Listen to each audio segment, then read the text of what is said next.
Okay, good morning, year four, and welcome to the fourth week of your online learning. Fingers crossed it might be the last, I'm not sure. But yeah, fingers crossed. Good news is, from me, no Zoom classes today. I think you've got them for maths and Thai still. But for me, most of the classes you can just get assignments and classes you can just get on by yourself. So I figured I'd just make you a quick and easy to-do list for what I want you to do today, and you can just get on with it at your own pace. And making this video now just to quickly kind of go through what I want you to do. So, let's see, there's a few things on there. We'll start off with English. For a start, read the blue box in the textbook, page 76. So, textbook, page 76. If you got it here, I'll quickly read through it with you. So, this is all about poetry. The Rainbow on page 70 is a poem with one verse. It has a rhyme scheme. Lines 1 and 2, lines 3 and 4. My Rainbow Garden on page 71 is a poem with 5 verses. It has a rhyme scheme. Lines 2 and 4 rhyme in each verse. A poem that rhymes must also make sense. The poet thinks of rhyming words and picks the best one that makes the best sense. The rainbow's like a coloured bridge that sometimes shines from ridge to fridge or ridge. Obviously, ridge makes more sense there. Today, one end is in the sea, the other is in the what? Sorry.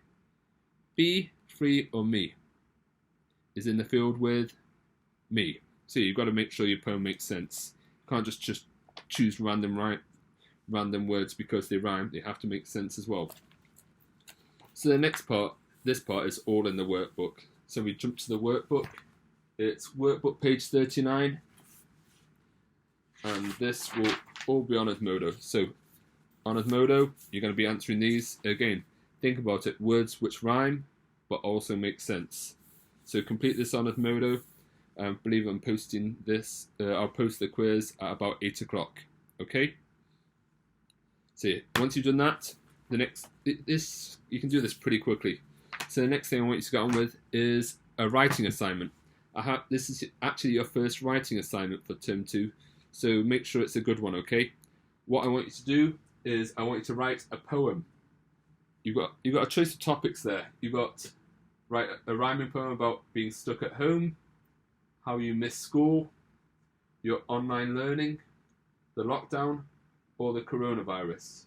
By the way, when I say it has to rhyme, it can be any rhyming pattern. Like it could be the first or second line which are rhyming, or the second and fourth line which are rhyming. I don't mind how you do it, but make sure the lines rhyme. So I don't mind where you I don't mind where you write the poem.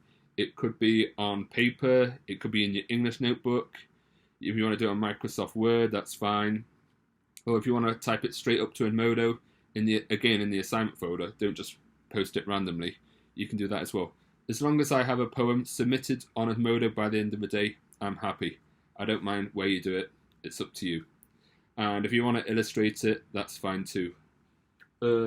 Actually, let me give you an example because I wrote one just before, a poem just before to try and give you an idea. Let me just bring it up. So, bring it up on the screen. Okay, I'm not sure if you can see that. So, this is a poem I just wrote just before, and this is called What I Miss About RC by Teacher Andrew. What I miss about RC, let me see if you can guess. Maybe it's my colourful classroom. No, wait, it's still a mess. How about the Thursday sports, of which I plan to win? But Miss Eileen likes to cheat, and to me, that's quite a sin. Could it be my 2 assistants, who each day make me proud? Or could it even be Teacher Na? Of course not, she's too loud.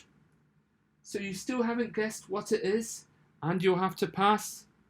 Well, what I miss about RC is my year 4 class. Yeah, I know, quite cheesy, but it rhymes. Something like that. But again, yours doesn't have to be so long. That's 16 lines there. 8 is enough, but if you want to do more, that's fine as well. So that's your English work. Make sure you submit it to Edmodo by the end of the day. let me continue. So then we've got history. Read textbook page 22 and 23. So it's the next bit of the textbook. So I'll tell you what, I'll let you. Okay, I'll read it with you. Work and relaxation in ancient Greece. Many ancient Greeks lived in the city, within a city-state. Many more lived in the countryside. The work that people did depended on their rank in society. What did people do when they were not working? What work did different people do? The most important group in Greek society was the citizens. High-ranking citizens were rich, they owned land and property. Middle-ranking citizens often owned small farms or worked as fishermen. Citizens also worked in government and as teachers, scientists, doctors, and artists. The lower-ranking citizens worked as craftsmen, merchants, and soldiers. People who were not citizens could own property. They worked for wealthier citizens as cleaners, cooks, and gardeners.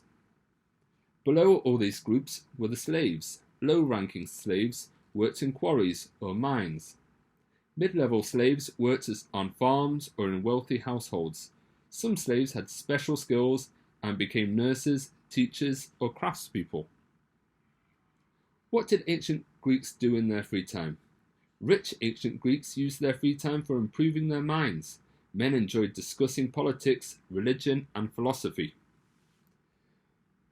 Men and boys also kept fit at the public gymnasium. The ancient Greeks loved theatre. The plays were either tragedies or comedies. The actors, who were all men, wore masks and they acted as different characters. Women and slaves visited the agora. The agora is like the market. They bought goods for their household and heard the latest news. The ancient Greeks loved sports. Most cities had a stadium where people could watch running races. There were also several national sporting events. The most important sporting event was the Olympic Games. What did children do for fun? Greek children played with dolls made from pottery, wood, or rags. They also had rattles, hoops, and balls made from rags tied together. They played a game called knucklebones using real sheep bones. Okay, but yeah, that's just the general gist. I'll let you read the captions and so forth yourself. So once you've done that, I'm going to set you a slight research project all about the different jobs in ancient Greece. So if you turn to workbook page 22, you've got 3 different jobs to research. You've got teacher, you've got potter, and furniture maker. So it says, describe these jobs in ancient Greece. Do some research and use the words in the box to help you. So for example, for the first one, if I want to write a bit about teachers, you would go to Google. Let me bring up Google.